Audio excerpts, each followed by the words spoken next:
बिहार यात्रा पर तो निकलने का उनका कोई हक ही नहीं है, क्योंकि उनको ऐशो आराम के अलावा अभी विधानसभा चला है, एक दिन नदारद था। जनता की समस्या को लेकर के विधानसभा में लोग अपनी बातों को रखते हैं, लेकिन एक दिन भी विधानसभा में नहीं हाजिर हुए। अनुसूची में तो माननीय मुख्यमंत्री जी विधानसभा में ही घोषणा कर दिया कि मैंने भेज दिया हूँ। अब जो विधि पूर्वक होगा वो काम होगा। उनके राज में क्या होता था, 2005 से पहले क्या स्थिति था बिहार का?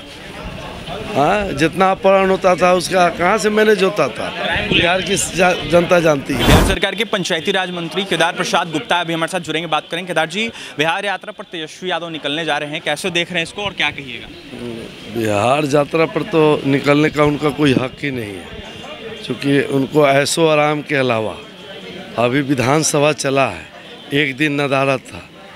जनता की समस्या को लेकर के विधानसभा में लोग अपनी बातों को रखते हैं, लेकिन एक दिन भी विधानसभा में नहीं हाजिर हुए।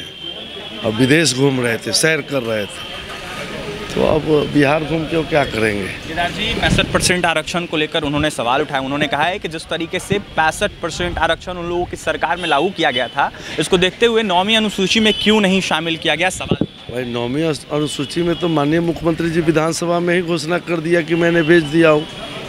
अब जो विधि पूर्वक होगा वो काम होगा।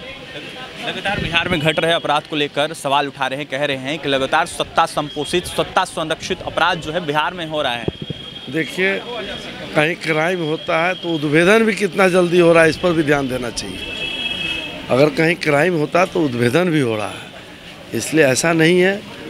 उनके राज में क्या होता था, 2005 से पहले क्या स्थिति था बिहार का?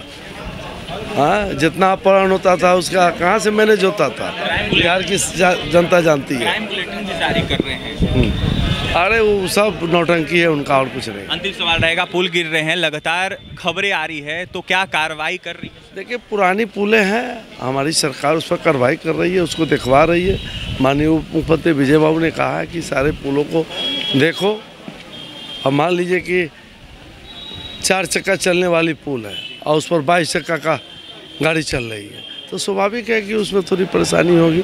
सबका जांच कराया जा रहा है, सबका जांच करवाया जा रहा है और सब पर कार्रवाई होगी। मंत्री केदार प्रसाद गुप्ता थे, अपनी बातें रख रहे थे, यह साफ कहते हुए नजर आ रहे थे कि जिस तरीके से तेजस्वी यादव सवाल उठा रहे हैं, 2005 से पहले देखा जाए तो काफ़ी ज़्यादा क्राइम बिहार में था, लेकिन वर्तमान में अगर कुछ भी होता है तो उस पर कार्रवाई भी की जाती है। और भी तमाम खबरों के लिए बने रहे हमारे साथ। कैमरे के हमारे सहयोगी विकास हैं, बहुत बहुत धन्यवाद।